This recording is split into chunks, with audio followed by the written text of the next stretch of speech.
Vamos abrir as nossas Bíblias no livro de Jó, capítulo de número 3. Diz assim o texto: passados esses dias, Jó quebrou o silêncio e abriu a sua boca para amaldiçoar o dia do seu nascimento. Eis o desabafo de Jó: que seja aniquilada na história o dia do meu nascimento e a noite em que se anunciou um varão nos nasceu. Transforme-se aquele dia na mais profunda escuridão, e que Deus lá de cima não o considere, nem resplandeça sobre ele a luz. Que as trevas e a sombra da morte o chamem de volta à escuridão. Nuvens pesadas habitem sobre ele, e o seu negrume assustador espante a luz do dia para longe. Que as trevas tomem conta daquela noite e ela não consiga encontrar a alegria que habita entre os dias do ano, nem junto aos vários meses. Ó desolação, seja aquela noite estéril, e nela não se ouça qualquer manifestação de contentamento. Amaldiçoem aqueles que maldizem os mares e são capazes de provocar o Leviatã, o monstro marinho. Que as estrelas da madrugada fiquem às escuras e a alva espere em vão pelo romper da aurora.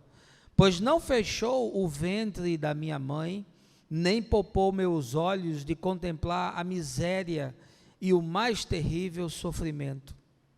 Ora, por que não me foi tirada a vida ainda no ventre de minha mãe? Por que não morri ao nascer?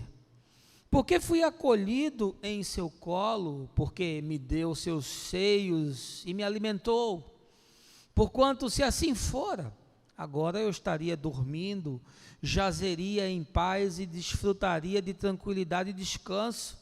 Estaria na companhia de reis e conselheiros da terra, que ergueram palácios suntuosos no passado, hoje transformados em montes de escombros, ou ao lado de príncipes, donos de muito ouro, que lotavam suas casas de tesouro com prata. Ah, se minha mãe tivesse tido um aborto às escondidas, eu não teria continuado a existir e seria como as crianças que nunca viram a luz do dia. Na sepultura termina a ambição e a maldade dos ímpios. Ali também repousam em paz os atribulados pela vida. Ali os cativos e encarcerados encontram sossego, porquanto já não ouvem mais os berros do feitor de escravos. O pobre e o rico, o simples e o poderoso, o pequeno e o grande se encontram ali, e o servo está livre do seu dono, porque se concede luz ao aflito e vida aos amargurados de alma, que desejam a morte sem que ela venha, e cavam a sua procura mais do que em busca de tesouros ocultos. Aos que se acham com alegria e exultam quando vão para a sepultura, porque se dá vida àquele cujo caminho não faz sentido. É como andar às cegas, com todas as saídas trancadas por Deus. Assim, em vez de comer, eu choro e lamento, e os meus gemidos se derramam como água da fonte. Exatamente aquilo que mais eu temia desabou sobre minha cabeça, e o que mais me dava medo veio me assombrar. Não tenho paz, nem tranquilidade, nem consigo descansar, vivo em desassossego. Essa, irmãos, é a palavra do Senhor, num texto denso, pesado, sombrio, do escritor do livro de Jó, e que essa manhã eu queria que deixasse de ser apenas narrativa lúgubre, que seja muito mais do que um texto poético, mas que ele ganhe pelo entendimento, pela interpretação, pelo discernimento, singularidade, materialidade, consequência, desdobramento, concretude na sua vida. E aí o texto vai ter importância e relevância, porque vai lhe levar a produzir atos de bondade e de justiça. Você deve ter visto, inclusive há pouco, agora em junho de 2017, que Donald Trump anunciou ao mundo que os Estados Unidos iam estar deixando o Acordo de Paris sobre as mudanças climáticas, porque ele o considera totalmente desproporcional para o povo americano. Esse acordo foi assinado em dezembro de 2015, durante a cúpula da ONU sobre mudanças climáticas, ainda pelo presidente Obama. E ele prevê que os países precisam trabalhar para que o aquecimento do planeta fique muito abaixo de 2 graus nesse momento, o que seria algo próximo aos níveis pré-industriais. Então, a gente está falando aí do século XVI, mais ou menos. Essa deserção dos Estados Unidos, que são o segundo maior produtor de gás de efeito estufa, obviamente compromete o acordo, que tem como fim último evitar uma catástrofe. Mas Trump não está preocupado com o planeta, ele está preocupado com a América.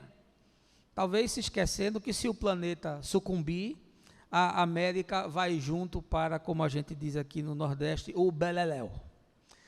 Nós não podemos ver a olho nu os gases atmosféricos que são produzidos sobretudo pela queima dos combustíveis fósseis, pela liberação dos resíduos das chaminés das indústrias, mas nós já podemos ver os poderosos efeitos que o aquecimento global produz na natureza, o que está cada vez mais pondo em risco o mundo no qual nós vivemos. E aí, pensando sobre isso, me ocorreu a correlação que há entre esse fenômeno e um outro que acontece não no mundo físico, mas no mundo espiritual, nas camadas imateriais acima de nós ou ao nosso redor.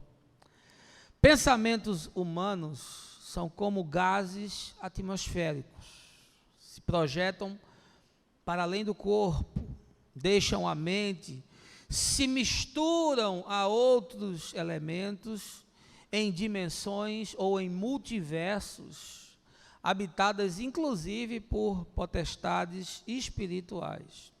Mas eles não ficam só levitando em cima da nossa cabeça, não. Também retornam ao mundo físico, são capazes de assumir outras formas, materializar-se, podem alterar circunstâncias, influenciar pessoas e mudar, creia, a natureza das coisas. Deixa eu lhe dizer algo essa manhã. Você é o que você pensa. Aristóteles estava certo.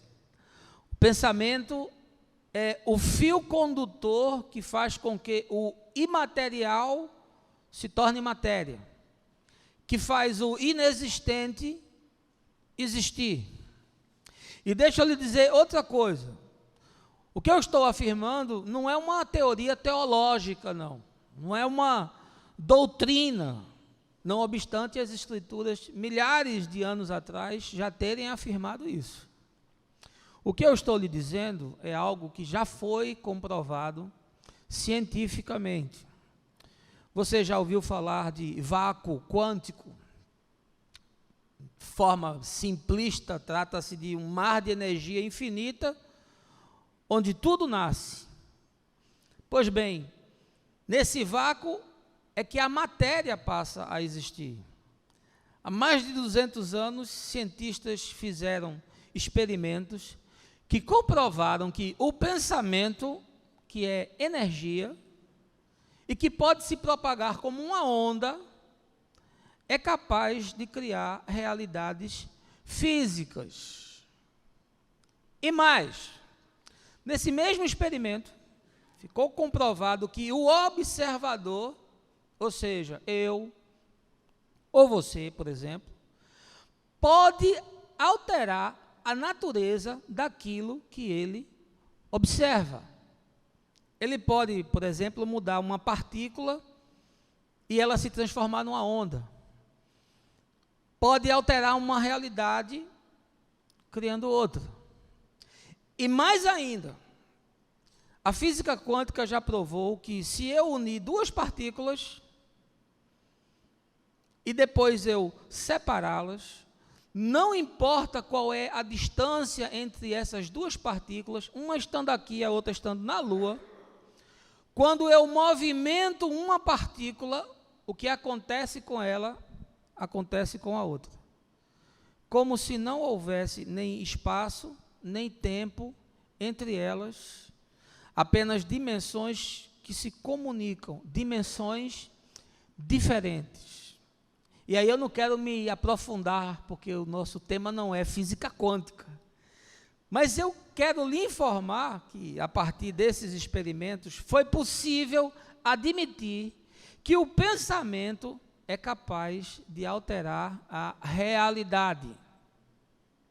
Ele pode atrair aquilo que tem um tipo de energia que é equivalente à energia que eu estou desprendendo.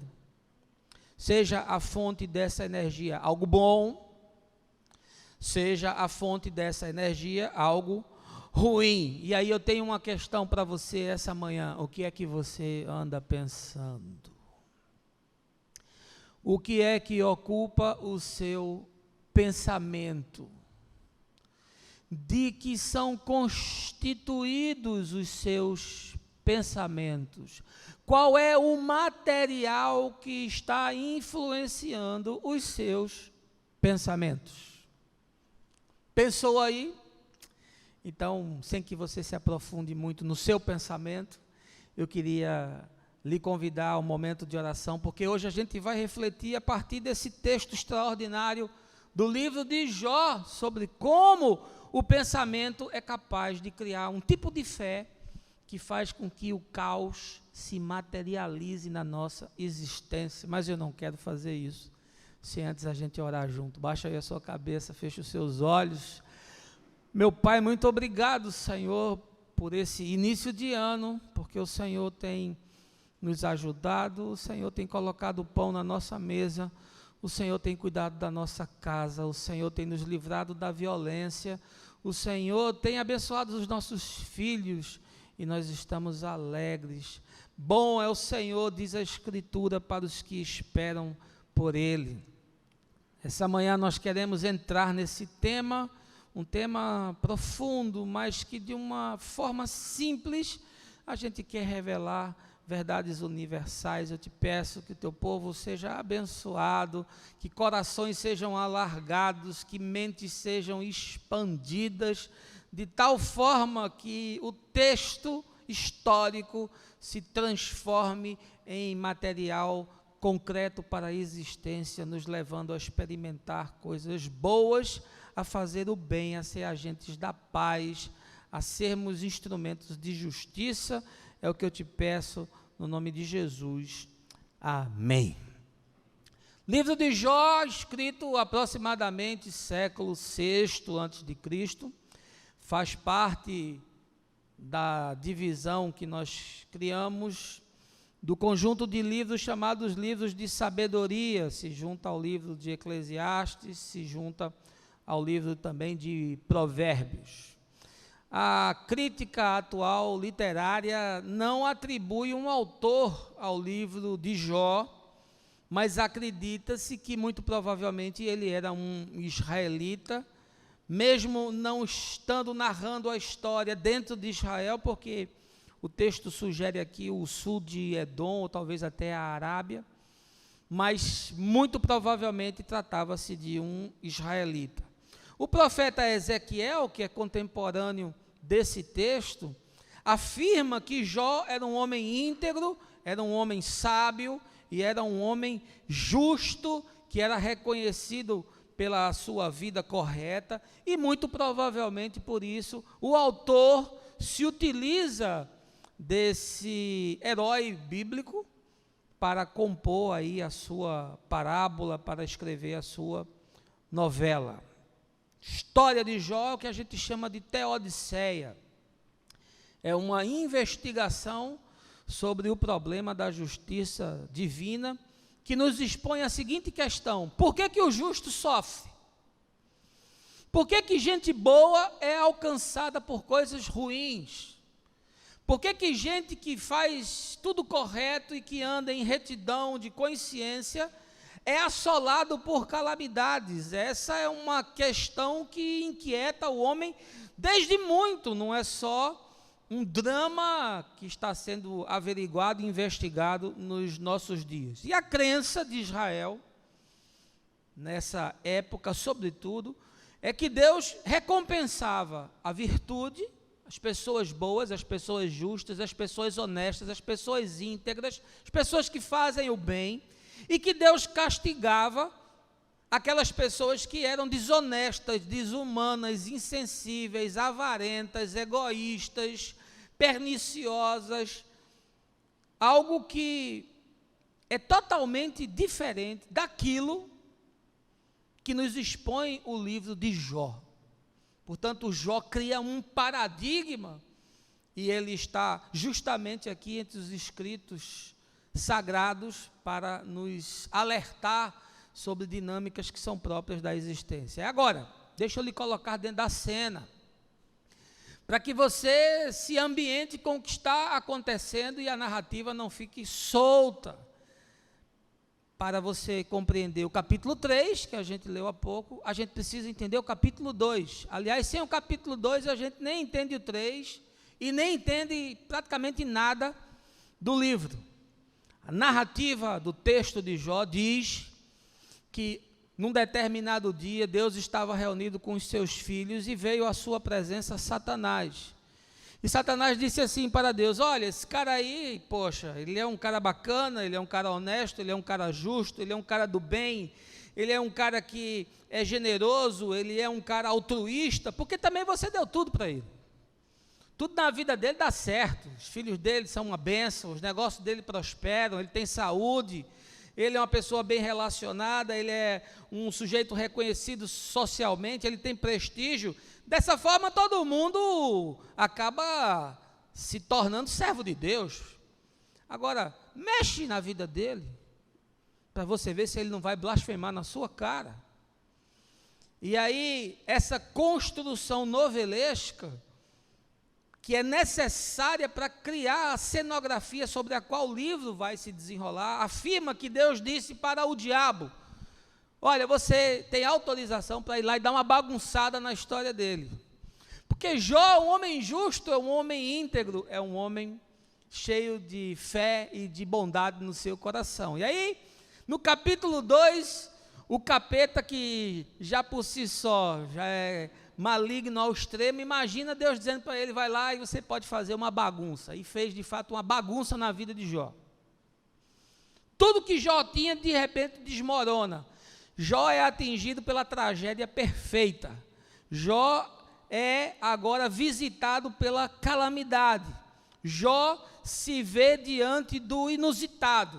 O texto diz que os seus servos começam a chegar num determinado dia para lhe dar notícias. O primeiro diz: olha, toda a tua plantação pegou fogo, caiu enxofre e caíram bolas de fogo do céu, provavelmente de uma erupção vulcânica, e toda a tua plantação se perdeu. E aí depois chegou um outro servo e disse: olha, o teu rebanho que estava no campo todo pereceu, morreu, deu uma peste, morreu tudo. Está uma carniça, está um cheiro de podridão, os abutres estão comendo as carnes das tuas ovelhas, dos teus bodes, dos teus rebanhos, porque tudo que você tinha pereceu. Aí chegou um terceiro e disse: olha, os teus filhos estavam todos celebrando na casa do teu filho mais velho, estava lá as famílias, estava todo mundo se alegrando, eles estavam comendo, eles estavam ouvindo música, estavam ouvindo a Anitta, estava tocando funk. Eu tenho certeza que a família de Jó não via a Anitta, devia ter bom gosto. Mas eles estavam lá se alegrando, estavam a bênção, e de repente um terremoto aconteceu, a casa desabou, e todos os teus filhos, as tuas noras, pereceram, morreram, está todo mundo morto. E aí Jó recebe aquela notícia de uma forma assombrosa, e a Escritura afirma que ele diz: o Senhor deu, e o Senhor tirou, bendito seja o nome do Senhor. Mas Jó não é de aço, Jó é de osso. E aí essa notícia provoca uma convulsão interior, um desarranjo emocional, um transtorno psíquico tal que o texto diz que ele começa a ter úlceras, ele começa a ter tumores, ele começa a ter feridas que vão dos pés até a cabeça.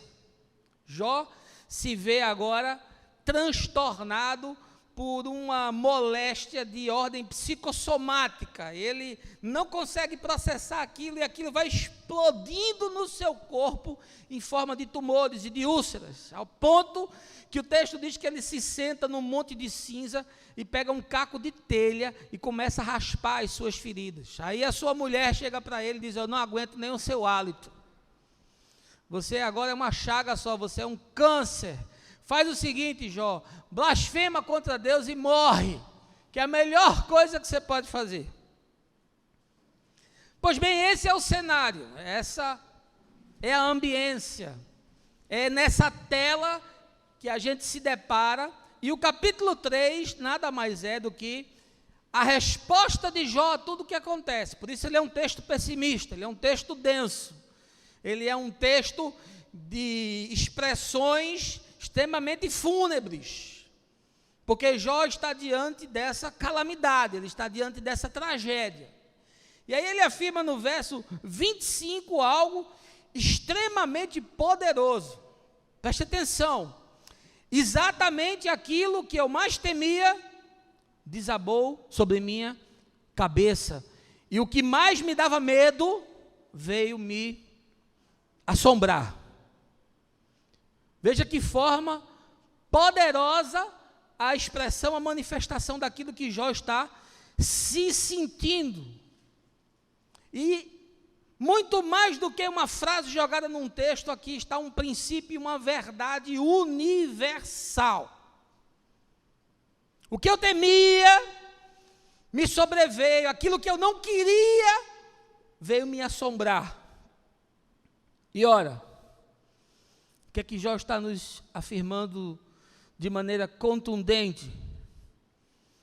É que, apesar de ser quem ele era, e apesar de ter tudo o que ele tinha, diferente daquilo que se imaginava, Jó era um homem aflito, Jó era um homem ansioso, Jó era um homem visitado pelo medo, Jó era um homem irrequieto, Jó era um homem infeliz, Jó era um homem angustiado, Jó era um homem esmagado, Jó era um homem confuso, e nenhuma dessas coisas diminui a envergadura de quem era Jó, de quem Deus afirma que é um homem justo e bom, e que se desvia do mal.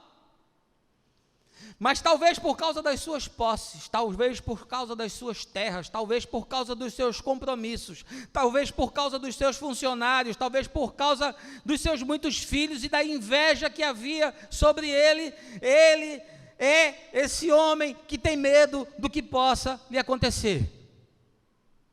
Ele vive assombrado, ele vive ansioso, ele vive imaginando que vai chegar um dia que tudo aquilo pode ruir, que tudo aquilo pode lhe faltar, que toda aquela segurança pode desaparecer, que a saúde pode ir embora, que os seus filhos podem morrer, que o seu gado pode ser atacado pela peste, que as suas terras podem ser consumidas pelo fogo. O que eu mais temia me sobreveio. Sabe por quê? Porque você é o que você pensa. O que eu mais temia se concretizou, se materializou. Meu pensamento construiu, pavimentou a estrada com que essas coisas foram atraídas até mim e agora estão diante dos meus olhos. Deixa eu lhe dizer uma coisa essa manhã. Você é o que você pensa. E isso não é uma teoria teológica. Isso não é uma elucubração filosófica. Isso não é uma sabedoria existencial. Isso não é uma doutrina. Ainda que todas essas coisas estejam presentes nessa afirmação. Mas eu estou falando talvez para céticos. para gente que não acredita. E por isso eu preciso adicionar que essa verdade insofismável, inalterável, inamovível, é algo comprovado cientificamente. E aqui cabe a gente voltar a pensar e a questionar: o que é que você anda pensando? O mundo se constrói a partir das coisas que você pensa, o seu mundo, ou ele se destrói. A tela da existência que lhe é dada em branco é pintada com as coisas e com as cores que você pensa. Como é a sua tela? É multicolorida? É uma tela de Van Gogh? Ou é uma tela dos desenhos impressionistas? É cinza, é escura, é marrom, é preto? São cores que não conseguem revelar as coisas com clareza, são densas. Jó, na sua narrativa, o tempo todo ele fala de trevas, de escuridão, do dia da escuridão, do dia em que a luz some. Imagine como se você fosse uma mídia. Você é uma comunicação. Paulo diz que eu e você somos cartas escritas aos homens. Nós somos mídias de comunicação. Nós carregamos informações, nós produzimos sentimentos, nós temos sensações. Tudo isso está vibrando, tudo isso está se projetando e tudo isso está se comunicando com o todo. Porque todas as coisas, não só as animadas, como as inanimadas, se comunicam. Como se fossem gases invisíveis, se ligando, se desligando de outras realidades, dando vida e matando coisas. E aqui cabe a gente perguntar: e o que são os meus pensamentos? Bem, dentre outras coisas, são os conteúdos que você escolhe na sua vida. Os conteúdos que você escolheu para viver com ele são o material espiritual com o qual você constrói a sua existência. Algo chocante. Olhe os seus pensamentos e você vai entender porque a sua vida é do jeito que ela é. Alguém me disse uma vez: me mostre a sua estante de livros, que eu vou lhe dizer onde você vai estar daqui a 10 anos. Deixa eu lhe afirmar algo mais chocante ainda. Me mostre os seus pensamentos, que eu vou lhe dizer onde você vai estar daqui a 10 anos. Os seus pensamentos são a revelação de por que as coisas são como são e estão como estão na sua vida. Porque é impossível a mente está encharcada de uma determinada carga de pensamento e eles não se materializarem de tal forma que você colha o resultado daquilo que você pensou. É impossível. Você colhe o que você pensa, não é o que você planta. Você colhe o que você pensa. E os pensamentos de Jó construíram conexões tão poderosas entre o imaterial e o material, que até o que era subjetivo se tornou objetivo, e o temor dele deixou de ser fantasmagoria para se tornar realidade concreta. Eu tenho uma pergunta para você essa manhã: o que é que você anda pensando? Jó nos ensina que as circunstâncias da vida e os conteúdos daquilo que a gente pensa podem moldar a nossa história tanto para o mal quanto para o bem. Sobretudo quando a gente se torna uma usina de pensamentos negativos, indústrias de produção de medos, que mais cedo ou mais tarde vão deixar de ser fantasmas e vão se tornar uma realidade. Agora a questão é, você quer evitar isso? Você quer mudar a forma como você pensa? Aliás, você já discerniu o que você pensa? Você tem entendimento do que você pensa? Você tem compreensão sobre as coisas que você está pensando? Ou você tem a compreensão do que é que lhe levou a pensar o que você pensa e a ser a pessoa que você é? Pois bem, a partir do texto, que a mensagem é expositiva, volte a ele se você desejar. Eu quero lhe mostrar como é que isso se constrói na vida. Qual é a fenomenologia que está por trás disso, a partir de um texto que tem 2.600 anos, e que a física quântica só veio explicar 200 anos atrás. Mas que o Espírito de Deus sempre soube, que colocou aqui para nós uma riqueza extraordinária para mudar a nossa história. Amém, irmãos? Você quer saber o que é que constrói uma usina de pensamentos negativos e acaba fazendo a gente se tornar aquilo que a gente temia e experimentar aquilo que a gente menos desejava? Primeira coisa é um surto obsessivo que alimenta o motor dos maus pensamentos. Veja aí os versos de 24 a 26. Diz assim o texto: assim, em vez de comer, eu choro e lamento, e os meus gemidos se derramam como água da fonte. Exatamente aquilo que eu mais temia desabou sobre minha cabeça, e o que eu mais tinha medo veio a me assombrar.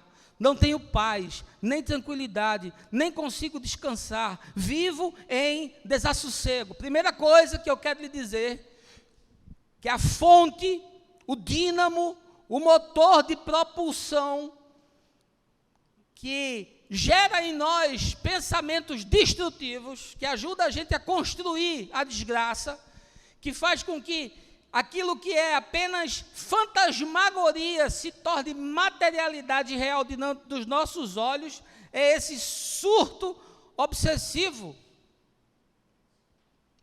Porque o medo é o contrário da fé.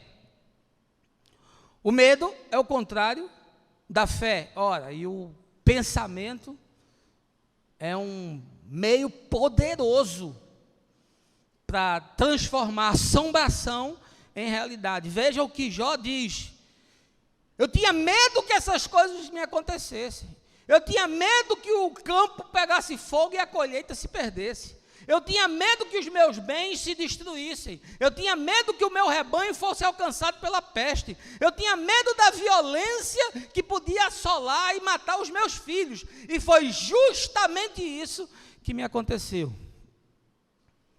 Você tem medo de perder os seus filhos? Você tem medo de sair de casa e acontecer um acidente, uma desgraça, uma tragédia? Você tem medo de perder as suas coisas? Você tem medo de perder o seu emprego? A sua segurança está na grana que você ganha? Você acha que é a sua habilidade que mantém tudo funcionando? O mundo gira por causa da sua potencialidade?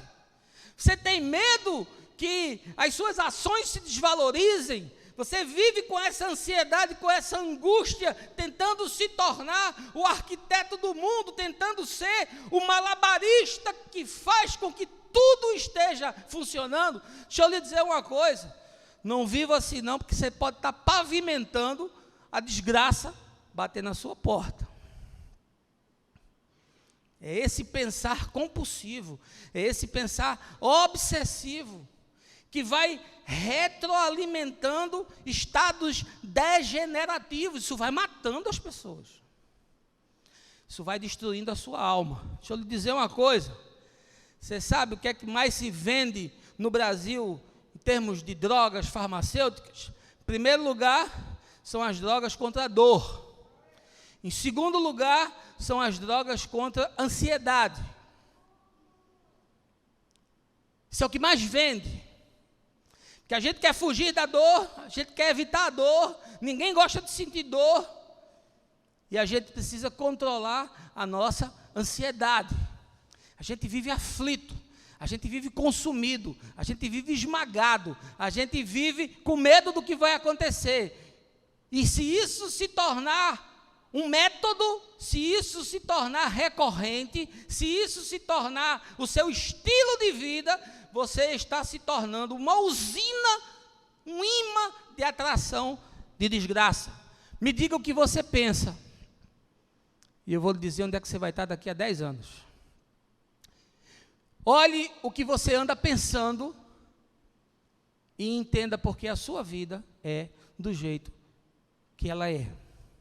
Primeira coisa que Jó nos ensina é que a gente não pode ser refém desse surto obsessivo, porque se a gente se entregar a isso, os nossos fantasmas vão nos visitar com carne e osso, e os nossos temores vão se concretizar diante dos nossos olhos, porque o medo, que é produzido por aquilo que nós pensamos, é a fé que produz o caos na vida. Segunda coisa que o texto nos ensina, que é um poderoso instrumento de construção de pensamentos negativos, é a não aceitação da jornada existencial que nos foi proposta. Veja aí o verso de número 3.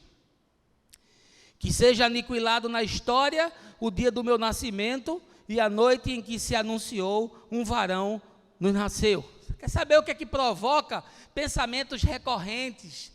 O que é que provoca esse mal-estar, essa angústia? O que é que provoca essa murmuração, essa insatisfação, esse queixume que a gente tem da vida? É a gente não aceitar a nossa história. Jó disse, olha, eu preferia que esse dia e essa história que foi construída fosse apagada. Eu não queria viver isso. Eu não queria ser o herdeiro disso. Você rejeita a sua história? Você queria ter nascido em outra família, porque a sua família é muito complicada.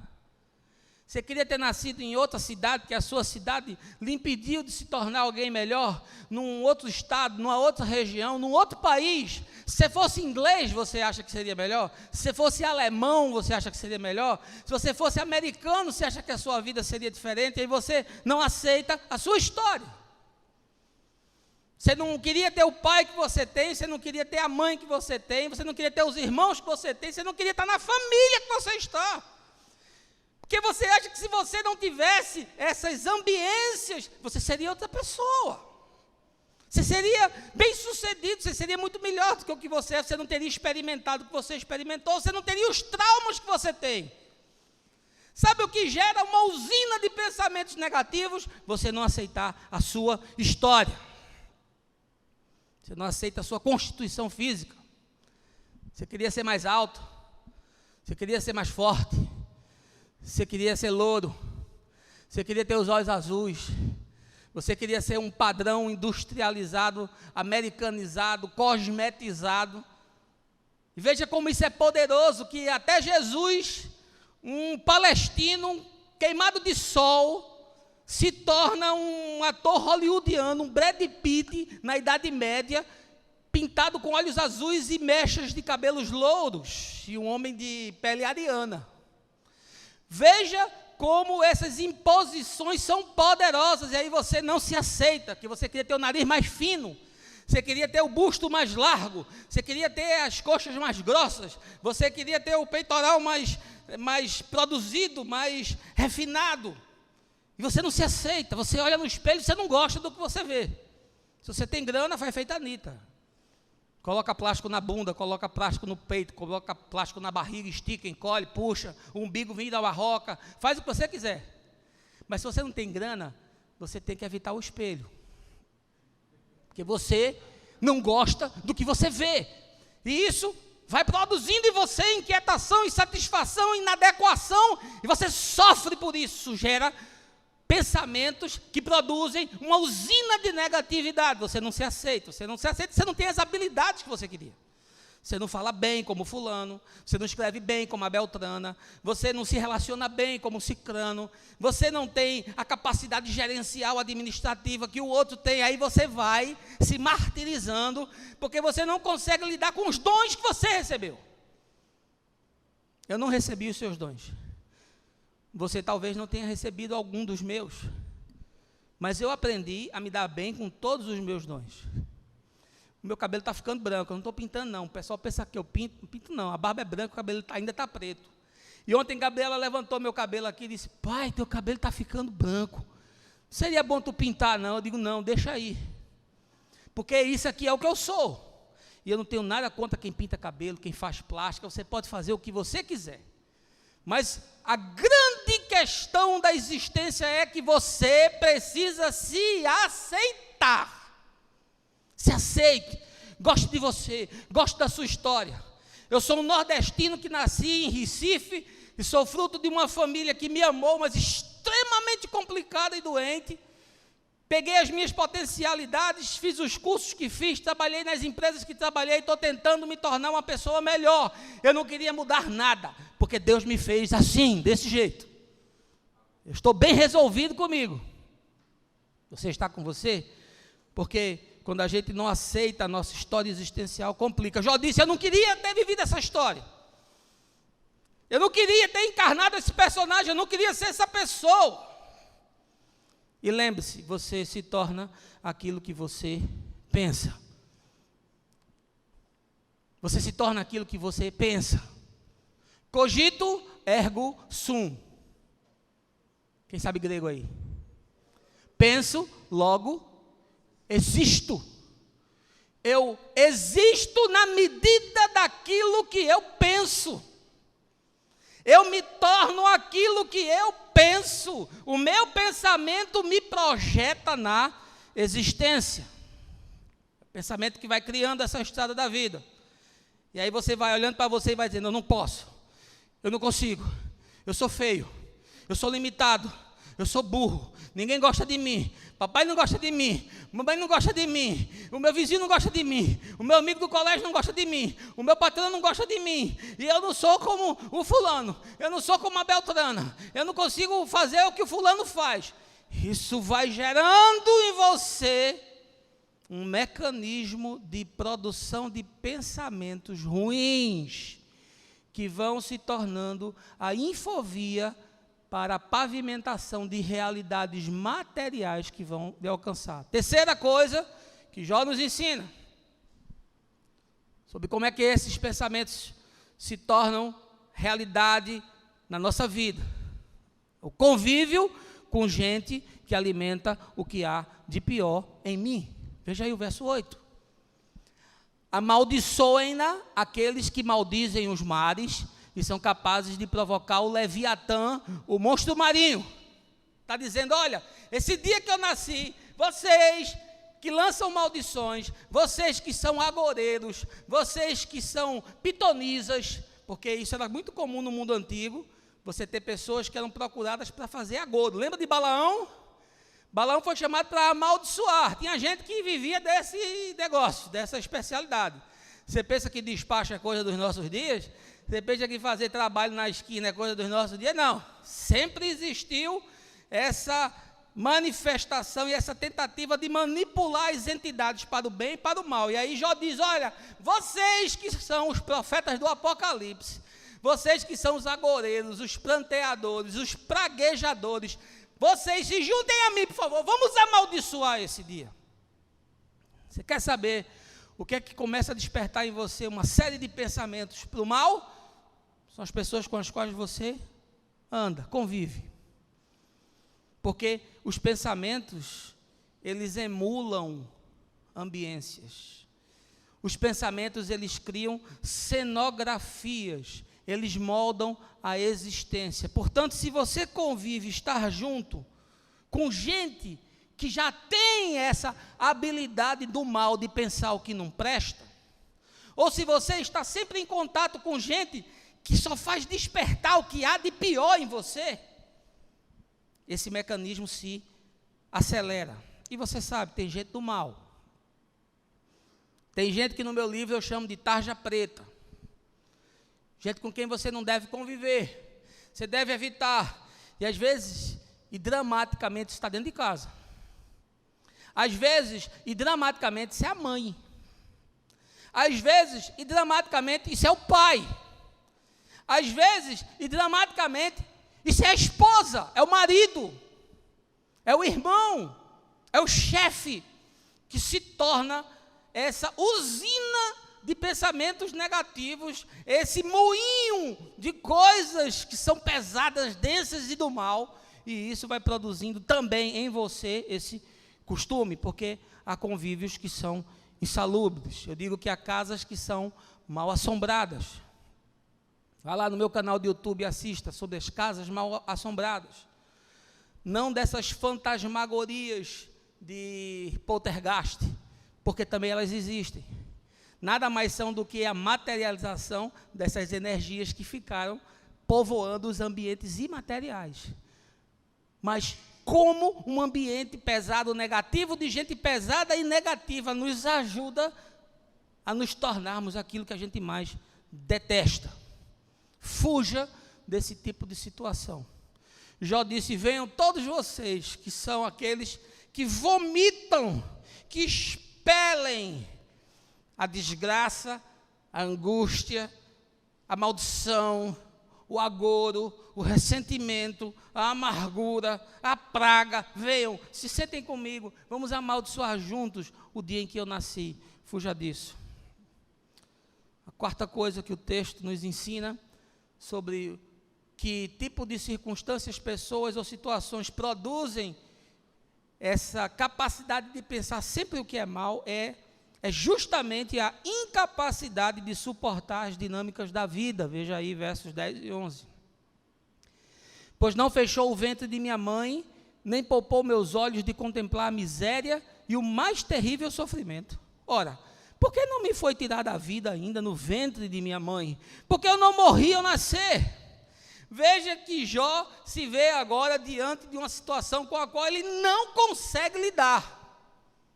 E você conseguiria? Se tivesse acontecido com você o que aconteceu com Jó, o que você fazia? Você pulava do prédio? Tem gente que quer se matar por muito menos. Tem gente que não consegue cair de padrão. Gente que não consegue enfrentar uma enfermidade, às vezes, dentro de casa, que já quer se matar, e que já começa a praguejar contra Deus, e já começa a voar pedra no céu, e já começa a dizer que é maldição, que pisou numa caveira de burro. Imagina se o cara enfrenta o que Jó enfrentou. Mas o fato é que Jó se revela um personagem extremamente humano, e é por isso que eu gosto de Jó. Jó não é um super-herói. Jó é um homem íntegro, que ama e que teme a Deus, que se afasta do mal, mas Jó é de carne e osso, igual a você e a mim. E quando ele foi exposto à temperatura da vida, ele sofreu todas as angústias que eu e você sofremos, e por isso o livro está aqui, para que a gente se identifique com Jó, e a gente aprenda com as realidades que Jó enfrentou. E o que é que Jó nos ensina? Que a gente não suportar as dinâmicas da vida vai produzindo amargura, ressentimento, vai produzindo na gente uma calcificação do coração, vai produzindo uma larva de vulcão que vai corroendo a gente por dentro. Jó nos mostra que essa incapacidade vai matando. Por que a gente tem isso? Porque a gente tem um padrão grego. Que a nossa felicidade é grega, não tem nada a ver com o evangelho. Eu acabei recentemente de pregar sobre isso. Porque Jesus diz que felizes são os que choram. Jesus diz que felizes são os que são perseguidos. Jesus diz que felizes são os pobres. Tudo que Jesus atribui felicidade, a gente atribui maldição. A gente quer distância, a gente quer afastamento, porque os nossos valores são outros. Porque os nossos princípios são outros, porque os conteúdos são outros, e os nossos pensamentos são outros. E aí a gente não consegue lidar com situações adversas. A gente não consegue lidar com o fracasso, a gente não consegue lidar com a fadiga, a gente não consegue lidar com planos frustrados, a gente não consegue lidar com projetos que não se mostraram satisfatórios, a gente não consegue lidar com relações que estão por vezes infeccionadas. Aí a gente acha que tudo se tornou uma maldição, uma desgraça. O escritor de Hebreus nos ensina que Jesus foi aperfeiçoado pelas coisas que sofreu. Você já leu esse texto? Porque o Filho foi aperfeiçoado por causa das coisas que sofreu. Porque o perfeito foi aperfeiçoado por causa das coisas que sofreu. Porque aquele que não tem variação, aquele que não muda, aquele que nunca conheceu o pecado, aquele que é Deus, foi aperfeiçoado por causa das coisas que sofreu. Ou seja, o sofrimento é um ingrediente indispensável para você se tornar uma pessoa melhor. Quer ser melhor? Sofra. Vou buscar o sofrimento? Não, aí é doença. Mas não vou deixar de abraçar tudo o que me for servido no banquete da vida, porque eu sei que aquilo de alguma forma vai construir em mim uma pessoa melhor. Sofra. Ah, mas eu não quero sofrer, eu quero fugir. Eu quero fugir de situações de constrangimento, eu quero fugir de situações de sofrimento, eu quero estar distante de hospital, eu quero estar longe de funeral, eu quero estar o mais longe possível de doente terminal, eu não quero confronto, eu não quero um amigo que me chegue e me diga na cara verdades agudas que eu preciso. Eu quero o cara que me abraça, bate palma e toma uísque comigo. Ainda que eu saiba que no dia da calamidade ele vai ser o primeiro que vai abandonar a minha mesa. Mas eu quero isso, eu quero andar por atalho. E eu acabo deixando que situações que produzem dinâmicas poderosas para me aperfeiçoar sejam evitadas, porque eu não consigo suportar, porque eu sucumbo, porque eu me rendo, e isso tudo vai provocando em nós um método de pensar que vai se tornando o canal pelo qual uma série de problemas e de coisas vão nos alcançar. Quinto lugar, Jó nos ensina que a falsa ideia daquilo que é exitoso no chão dos dias provoca uma série de pensamentos que nos destrói. Veja aí versos 14 e 15. Se eu tivesse morrido, estaria na companhia de reis e conselheiros da terra, que erguem palácios suntuosos no passado, hoje transformados em montes de escombros, ou ao lado de príncipes, donos de muito ouro, que lotavam suas casas de tesouro com prata. Veja quais são os parâmetros de Jó. Veja como é que Jó faz a leitura da existência. Veja o que para Jó é sinônimo de sucesso. Ele diz, olha, se eu já tivesse morrido, eu estava com os caras que foram os caras. Eu estava com os reis, eu estava com os poderosos, eu estava com os caras que construíram palácios, eu estava com os caras que construíram os vinhedos, eu estava com os caras que fizeram as grandes realizações, eu estava com os caras que saem na coluna social, eu estava com os caras que saem na revista, eu estava com os caras que são chamados para sentar nos lugares dos conselhos de administração das empresas, eu estava com os caras que têm muito dinheiro no banco, eu estava com os caras que têm muitas ações de empresas, eu estava com os caras que têm muito patrimônio. Porque essa é a forma, essa é a maneira, esse é o viés pelo qual eu analiso que alguém é bem sucedido e alguém está sendo abençoado por Deus. Nós vivemos na sociedade dos campeões. Ninguém quer chegar em segundo lugar. Felipe Massa foi vice-campeão mundial de Fórmula 1, mas para nós ele é um derrotado, é um porqueira. Não só para nós, para ele também, porque aquilo pesou tanto na carreira dele que ele nunca mais conseguiu ser nada. De tamanho foi o peso que se impôs sobre ele, porque se você não for o primeiro, você não serve. E a gente cria os nossos filhos assim. Ele tem que ser o primeiro, ele tem que ser o melhor. Ele tem que falar 3 idiomas, ele tem que ser bom na computação, ele tem que ser bom nos esportes, ele tem que ser o mais bonito, ele tem que ser o mais inteligente, ele tem que ser o mais rápido, ele tem que ser o que namora as meninas mais lindas, ela tem que ser aquela que consegue conquistar os caras que têm mais grana e que podem dar a ela uma condição social melhor. A gente já cria os nossos filhos para eles serem campeões. A gente não se preocupa com o caráter. A gente não se preocupa que eles tenham vida com Deus. A gente não ensina quem é Deus para eles. A gente enche o quarto deles de coisas. E depois a gente fica chorando, como eu já vi pai chorar, porque o filho pulou do prédio e se matou. Porque tinha tudo e não tinha nada. Eram órfãos de pais vivos. E Jó traça o seu parâmetro e diz, eu queria ter morrido e estar com os caras que são bem-sucedidos, os caras que se tornaram uns campeões, os caras que conseguiram chegar no topo. Qual é a teologia da igreja nesse tempo? É o Evangelho? É Jesus dizendo, não tendo reclinar a cabeça? É Paulo dizendo, se você tiver o que comer, com o que se vestir, esteja satisfeito? Não, a teologia desses tempos qual é? Você é cabeça.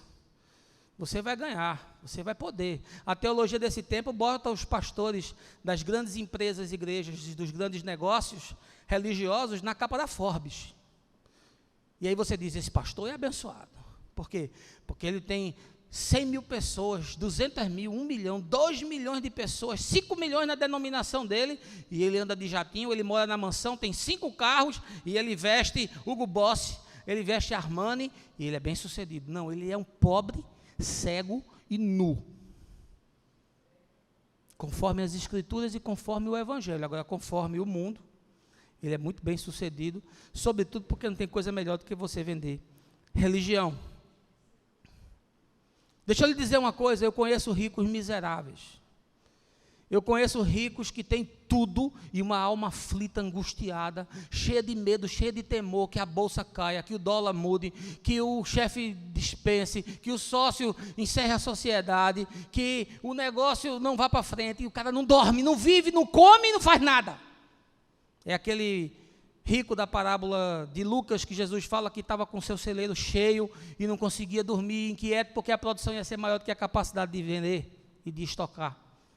E eu conheço gente que mora na favela, não tem nem saneamento, que anda de ônibus todo dia e que passa 2 horas para chegar no trabalho, 2 horas para voltar para casa, e está pacificado e o seu coração está cheio de alegria. Os seus pensamentos determinam quem você se torna na vida. E Jó nos ensina que a gente deve evitar a todo custo essa falsa ideia daquilo que é exitoso, porque aquilo que parece elevado aos homens, Jesus disse, é reprovável diante de Deus. Isaías diz, os teus caminhos não são os meus caminhos, e os teus pensamentos não são os meus pensamentos. Em penúltimo lugar, Jó nos ensina que o que produz essa indústria de negatividade é a falácia de que haja redenção na morte, sem que antes se tenha vivido algo proveitoso. Veja aí versos 17 a 19. Na sepultura termina a ambição e a maldade dos ímpios, ali também repousam em paz os atribulados pela vida, ali os cativos e encarcerados encontram sossego, porquanto já não ouvem mais os berros do feitor de escravos, o pobre e o rico, o simples e o poderoso, o pequeno e o grande se encontram ali, e o servo está livre do seu Senhor. Jó disse, olha, melhor é morrer logo, porque depois que você morre, tudo fica nivelado, tudo fica igualado, todo mundo se torna osso e pó no final. É melhor morrer. E quanta gente vive com essa falácia, imaginando que morrer é melhor do que viver, completar uma jornada. Nietzsche, filósofo alemão do século XIX, diz uma frase que para mim é lapidar: torna-te aquilo que és. Torna-te aquilo que és. Você foi criado com um propósito. Lembra que a gente pregou sobre o Eclesiastes recentemente? Melhor é o dia da morte do que o dia do nascimento. Por quê? Porque no dia da morte, tudo que eu tinha que me tornar, eu já me tornei.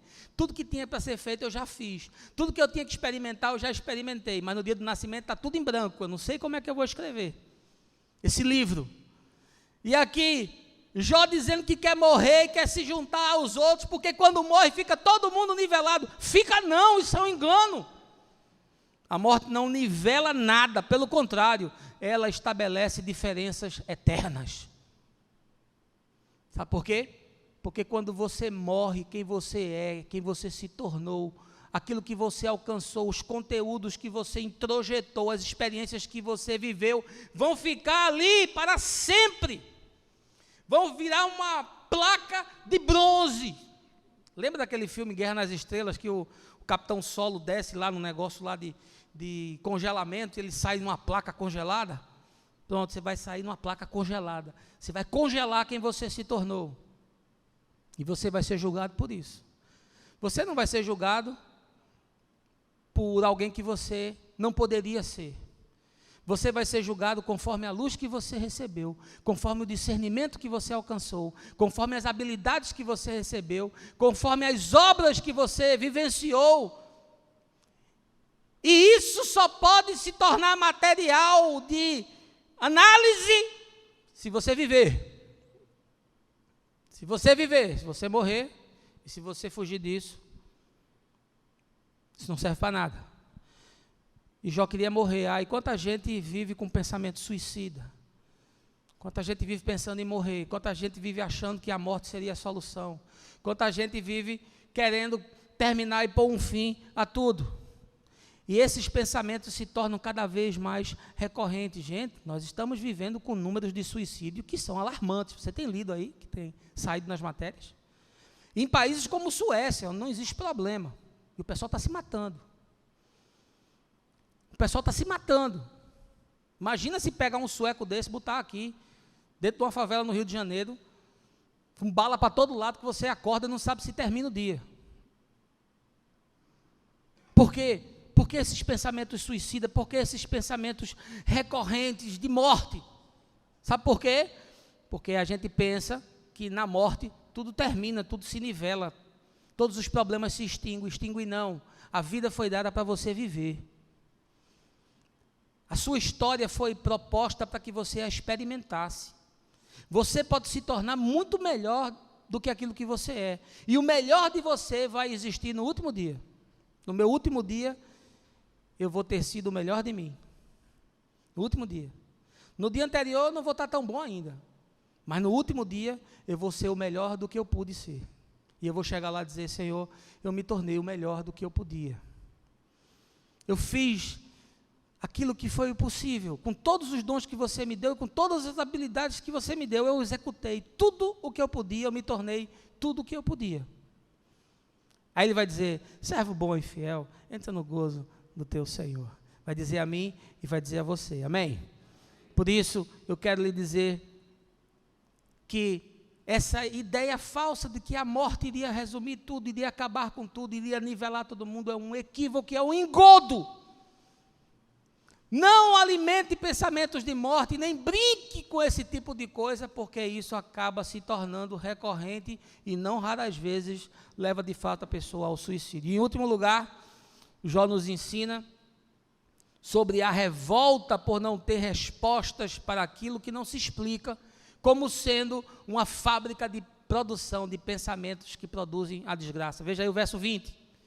Por que se concede luz ao aflito e vida aos amargurados de alma, que desejam a morte sem que ela venha e cavam a sua própria sepultura e estão mais em busca disso do que de tesouros ocultos, aos que se enchem de alegria e exultam quando vão para a sepultura?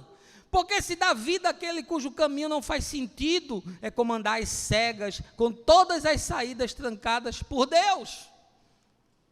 Veja que se tem uma coisa que produz inquietação, questionamento, angústia, elucubração, é você não ter explicação para uma coisa. Você sabe qual foi todo o drama de Jó, do capítulo 4 até o último capítulo desse livro? É Jó tentando entender por que isso aconteceu com ele. É Jó discutindo com Deus e tentando dizer, mas eu era um cara bom, justo, honesto, generoso, misericordioso. Como é que você deixou uma desgraça dessa me acontecer? Isso produz uma usina, uma neurose de pensamentos negativos. E Jó sucumbiu a isso. E você pode sucumbir também. Porque o que a gente mais teme é o que desaba na nossa cabeça. E os fantasmas que a gente tem mais temor são aqueles que se materializam diante de nós. Tem coisa pior do que você buscar uma explicação para algo que não se explica? O pastor Caio Fábio enterrou o filho, 22 anos, atropelado. Eu não consigo imaginar uma dor maior do que essa. Eu não consigo imaginar que um ser humano possa ser o mesmo depois que ele enterra um filho. Mas a atitude daquele homem, diante da tragédia e da calamidade, é uma coisa que revela o tamanho da densidade, da experiência, da profundidade da sua relação com Deus. Porque não há inquietações, não há conjecturas, não há necessidade de respostas, não há uma intriga interior, não há demandas por explicações. Simplesmente e reverentemente ele se cala, porque esse é o teu Deus que te fez essas grandes e temíveis coisas que os teus olhos têm visto. Ele é o Senhor. E Ele pode fazer o que Ele bem entender. E Ele não precisa lhe dar nenhuma explicação. Você quer se livrar de pensamentos que inquietam, que esmagam, que sufocam, que angustiam, que vão corroendo e deteriorando você? Abra mão de buscar explicação para tudo, porque tem coisas que simplesmente não se explicam. Jean-Paul Sartre, filósofo existencialista francês, século XX. O importante não é o que fizeram com você. O importante é o que você vai fazer com o que fizeram com você. Mas eu nasci numa família assim, eu fui estuprada, eu me acidentei, eu nasci no lugar errado, eu escolhi a profissão errada, eu peguei todo o meu dinheiro, empreendi no negócio, o negócio quebrou, faliu, eu me separei. Por quê, Deus? Por que, Deus? Por que? Não! Pegue isso que aconteceu, que foi trágico, foi doloroso, foi maior até do que você, mas faça alguma coisa com isso. Não permita que haja em você agora um desejo de vingança pela vida e uma desconformidade tal que você joga pedra no céu e amaldiçoa Deus, porque não foi do jeito que você queria, porque não foi da maneira que você sonhou. Você planejou e tinha que ser daquele jeito, e Deus estava obrigado a fazer o que você queria. Esse não é Deus, é uma marionete, é uma divindade boba, que recebe dízimo para impermeabilizar você contra as intempéries da vida. Esqueça, isso não tem nada a ver com o evangelho, isso tem a ver com o cristianismo. Mas não tem nada a ver com Jesus. Tem coisas que são inexplicáveis. Senhor, por que o pessoal estava cultuando, estava louvando, estava fazendo vigília de oração no monte, e chegou os soldados de Pilatos e matou todo mundo? Por que, Senhor, eles estavam fazendo a tua obra? Porque foi. Porque o pessoal que estava lá debaixo da torre de Siloé, a torre caiu e matou todo mundo. Teve gente que naquele dia atrasou 5 minutos de sair de casa e não estava lá. E teve um que foi se adiantar para chegar mais cedo do trabalho e estava lá, a torre caiu e matou todo mundo. Teve gente que não estava nas torres gêmeas, porque se atrasou, porque perdeu o metrô, porque acordou tarde. E teve gente que estava e o avião bateu e matou todo mundo. Tem alguma explicação? Tem não. E aí Jesus disse, se vocês não se arrependerem, vão morrer do mesmo jeito. Em síntese, o importante não é como você morre, o importante é como você vive. Se arrependa, construa coisas melhores, se torne uma pessoa melhor, porque como você morre não importa. Se vai ser de câncer, de infarto, de derrame, dormindo, de acidente, não importa. Importa é como você está vivendo, porque isso vai definir quem você vai se tornar no último dia. E Jó tem essa angústia, essa inquietação. Por quê? Por que Deus? Por que Deus? Por que é assim? Por que é desse jeito? E não se deixa pacificar pela fé que ensina que todas as coisas cooperam para o bem. Você tem um Deus no céu que está conspirando para lhe fazer o bem. Mas aconteceu uma desgraça na minha vida. Não se preocupe, Deus está conspirando para reverter isso em bem. Você já viu a história de José? Quer desgraça maior do que a desgraça de José?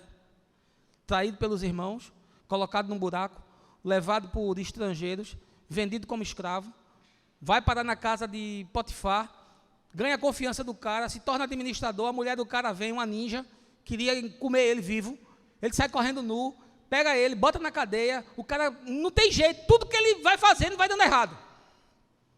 Tudo que ele vai fazendo vai dando errado. Aí ele vai para a cadeia, começa a interpretar sonho, aí depois vai e interpreta o sonho do faraó. E quem ele se torna? O vice-governador de todo o Egito. E por intermédio desse homem, milhões de pessoas deixaram de morrer em 7 anos de estiagem que houve. Sabe por quê? Porque enquanto os irmãos queriam matar ele, Deus queria transformar ele no homem que ele se tornou. O que é que José estava pensando dentro da cadeia? Eu não sei. Mas certamente ele não estava pensando, eu sou um miserável, que desgraça, eu tenho aqueles irmãos, aquela família nojenta, aquele bando de alma cebosa que me jogou aqui, aquela mulher maldita, aquela ninja, eu devia ter pego ela, aquela infeliz. Não peguei, ainda estou aqui, me lasquei. Não, ele acreditava que havia um Deus no céu, que estava controlando todas as coisas, que nada foge ao seu poder. Eu queria falar muito mais, mas o tempo não dá. Eu sei que esse é um tema que pode mexer com a sua história, pode mexer com a sua vida, pode levar você a escrever algo diferente a partir de amanhã. Mas eu queria concluir com uma fala de Paulo. Veja como a sabedoria e o Espírito de Deus já revelou tudo isso para nós, de tal forma nós podermos viver atraindo boas coisas e produzindo boas energias, porque pensamento é energia. E tudo o que a física quântica está provando, Paulo, sem nunca ter estudado física, já estava nos revelando pelo Espírito de Deus, para que a gente possa viver bem. Veja aí, Filipenses capítulos 4, versos 8 e 9, com isso eu concluo. Paulo diz assim: caros irmãos, absolutamente tudo o que for verdadeiro, tudo o que for honesto, tudo o que for justo, tudo o que for puro, tudo o que for amável, tudo o que for de boa fama, se houver algo de excelente ou digno de louvor, nisso pensai. Tudo o que aprendestes e recebestes e ouvistes e vistes em mim, isso praticai, e o Deus da paz estará convosco. Paulo disse: você quer se dar bem na vida? Você quer construir em você um ser melhor? Você quer ser uma pessoa do bem? Você quer que o bem e a paz lhe alcance? Você quer que a misericórdia bata todo dia na sua porta?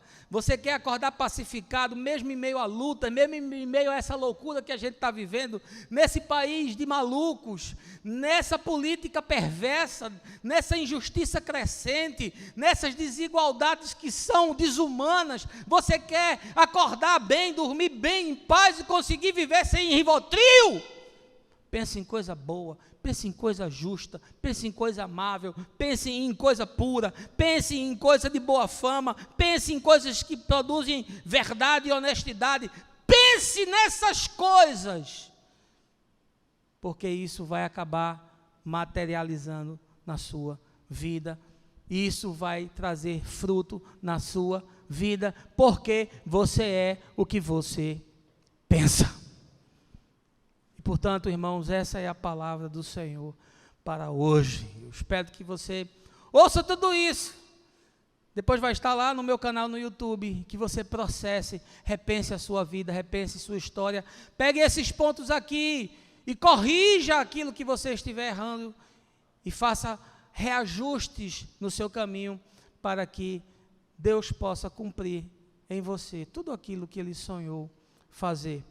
Que o Pai lhe abençoe, que você tenha uma boa semana, que você fique com as pessoas que você ama, e o resto eu vou te falando no caminho, no nome de Jesus, amém.